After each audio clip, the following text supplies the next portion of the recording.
8월 7일 아침 묵상 시간입니다. 오늘도 말씀을 통해 하나님이 어떤 분이신지를 발견하고 또 그 하나님을 향한 믿음과 믿음에 기반한 삶을 살게 되기를 소망하면서 우리 함께 말씀 보도록 하겠습니다.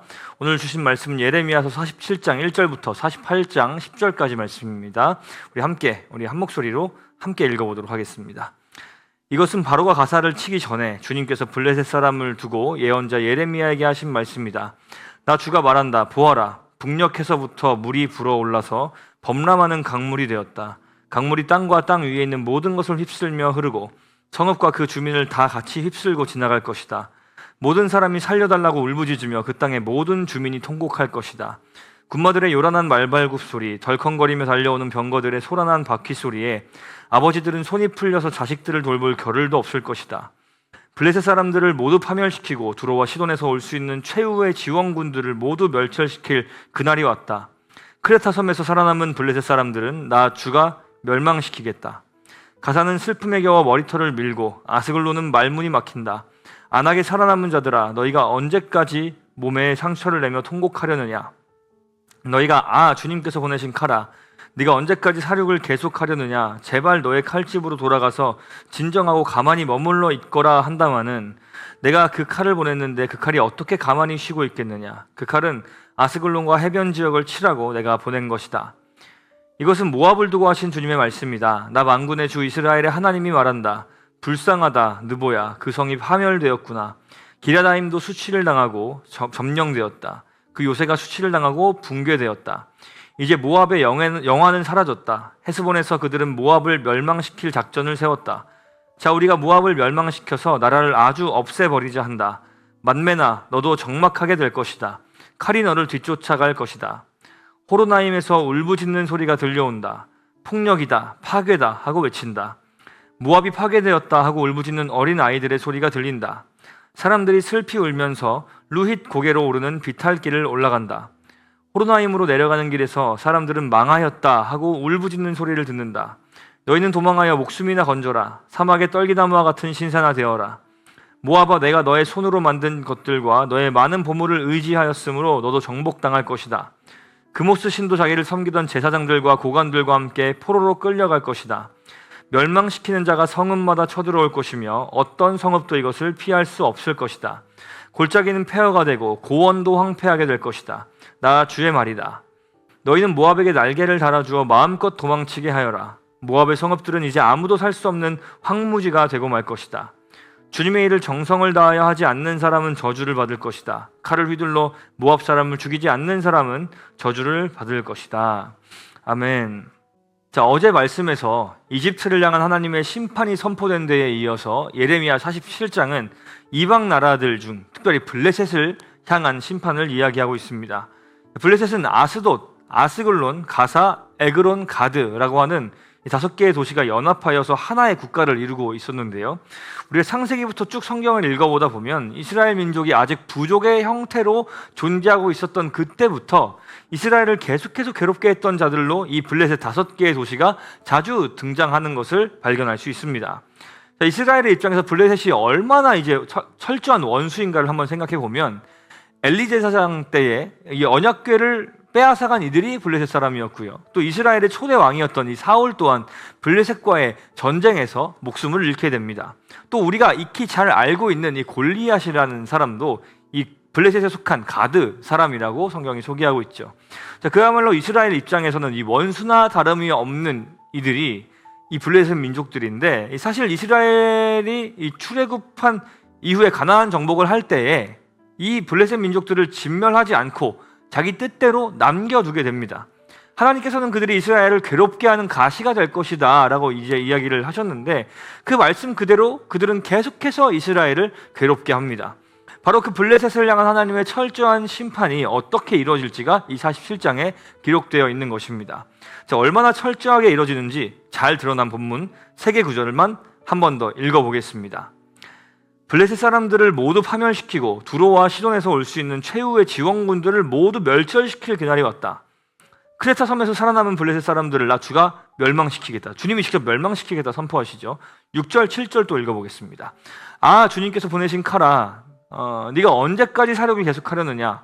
제발 너의 칼집으로 돌아가서 진정하고 가만히 머물러 있거라 한다마는 내가 그 칼을 보냈는데 그 칼이 어떻게 가만히 쉬고 있겠느냐. 그 칼은 아스글론과 해변 지역을 치라고 내가 보낸 것이다. 이렇게 엄청난 사륙이 제발 그만했으면 좋겠다라고 간곡하게 부탁할 정도의 아주 철저한 이 심판이 블레셋에게 임한다는 것이지요. 자, 이어서 48장에서는 이 모압에 대한 심판 이야기가 나옵니다. 모압과 더불어 같이 성경에서 자주 언급되는 이 암몬, 이 모압과 암몬 이 두 민족들은 이스라엘의 이제 아브라함의 친족인 그 롯이라고 여러분 기억하십니까? 그 롯의 후손인데, 그렇기 때문에 상대적으로 이제 다른 이방 민족들에 비해서 이스라엘의 먼 친척 관계이기 때문에 여호와 하나님에 대한 정보를 조금은 더 쉽게 접할 수 있었을지도 모르겠습니다. 자, 그러나 그들 역시도 사실상 블레셋 족속들과 다르지 않게 하나님 앞에서 가증한 우상을 숭배하는 자들이었습니다. 그에 대한 심판으로 모압의 명성은 바빌로니아의 침공으로 인하여 땅에 떨어지게 되고, 그들이 가지고 있던 모든 재산들은 자신들보다 더 강한 자, 하나님의 손에 붙들린 칼 바빌로니아의 침공 앞에서 아무짝에도 쓸모없는 것이 되어버립니다. 우리가 알다시피 하나님께서는 선택하신 민족인 이스라엘을 통해서 자신의 위대하심과 자신의 유일한 신이 되신다는 사실을 계속해서 온 열방 가운데 보여주셨습니다. 그렇게 하신 데에는 단순히 이스라엘만을 구원하는 걸 넘어서서 열방을 구원하기를 원하고 또 그것을 기뻐하시는 하나님의 의도가 담겨져 있었던 것이죠. 그렇기 때문에 이방인들 중에서도 이스라엘을 통해서, 이스라엘에게 역사하신 하나님을 통해서 하나님을 믿고 또 이스라엘 공동체로 들어온 이들이 있었는데, 그들은 그 안에서 하나님의 은혜를 누리며 살아갈 수 있었습니다. 이방인임에도 불구하고 회의에도 참여할 수 있었고요. 그러나 그렇게 하나님의 자기 계시가 열방 가운데 오랜 시간 동안 있었음에도 불구하고 하나님을 하나님으로 받아들이지 않고 끝끝내 자기의 뜻대로 살아가기로 결정을 한 사람들, 그래서 그 하나님 앞에 범죄하고 하나님을 무시하며 살았던 이들에 대해서 하나님은 계속해서 오랜 시간 동안 참고 기다리시다가 하나님께서 정하신 때가 이르러서 나라들의 죄가 관영했다, 성경이 이렇게 표현하고 있는데요, 그 죄가 충분히 찬 그 때가 이르러서 그들을 심판하기로 결정하시고, 이제 바빌로니아를 통해서 그 강대한 나라를 일으키셔서 이스라엘, 그리고 이스라엘 비롯해 주변에 있는 하나님을 모르며 하나님을 업신여기며 살았던 모든 나라들을 심판하고 계신 것입니다. 그리고 이렇게 이루어지는 심판은 결코 피할 수 없는 심판으로서 아주 철저하게 이루어지게 됩니다.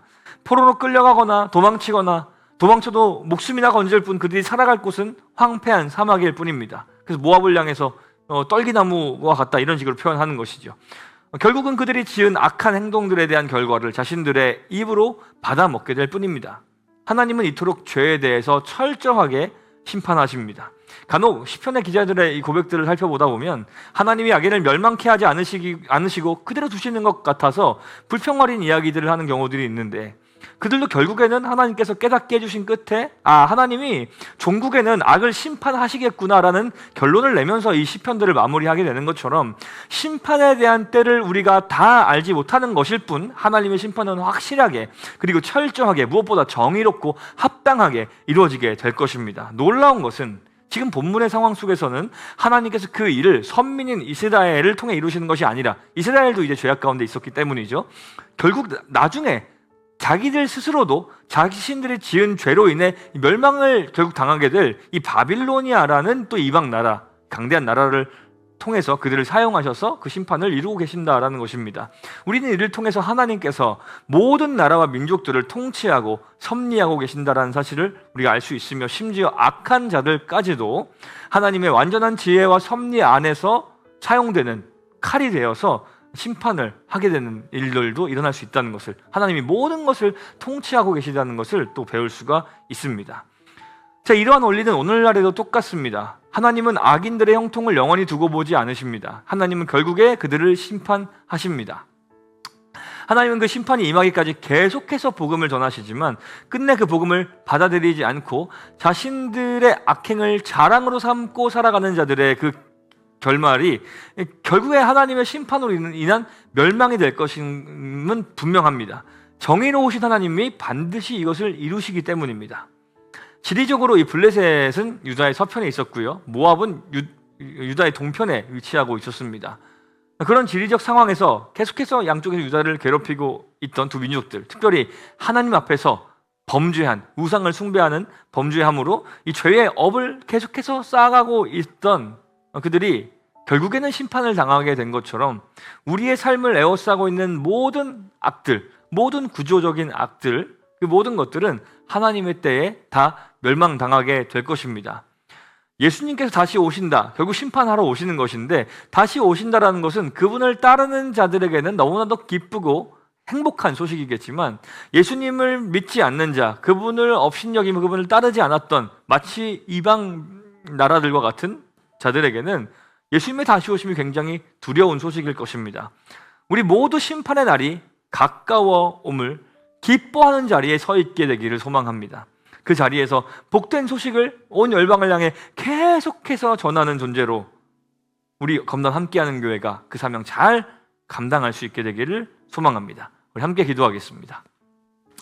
하나님 아버지, 전능하신 하나님의 확실한 심판이 있고 그 심판의 결과로 하나님은 정의롭고 완전하게 징계하시는 공의의 하나님이심을 믿습니다. 우리도 하나님 안에서 의를 행하며 살아가는 자가 되게 하여 주옵소서. 징계받는 편이 아니라 하나님 편에, 의의 편에 설 수 있도록 우리에게 은혜를 주셨으니 이 믿음 잃지 않고 하나님 안에서 순종하며 주님을 기쁘시게 해드리며 온 열방에 하나님의 복음을 증거하며 살아가는 그런 우리 개인 그리고 우리 검단 함께하는 교회 될 수 있도록 은혜를 더하여 주옵소서. 감사드리며 살아계신 예수님의 이름으로 기도합니다. 아멘.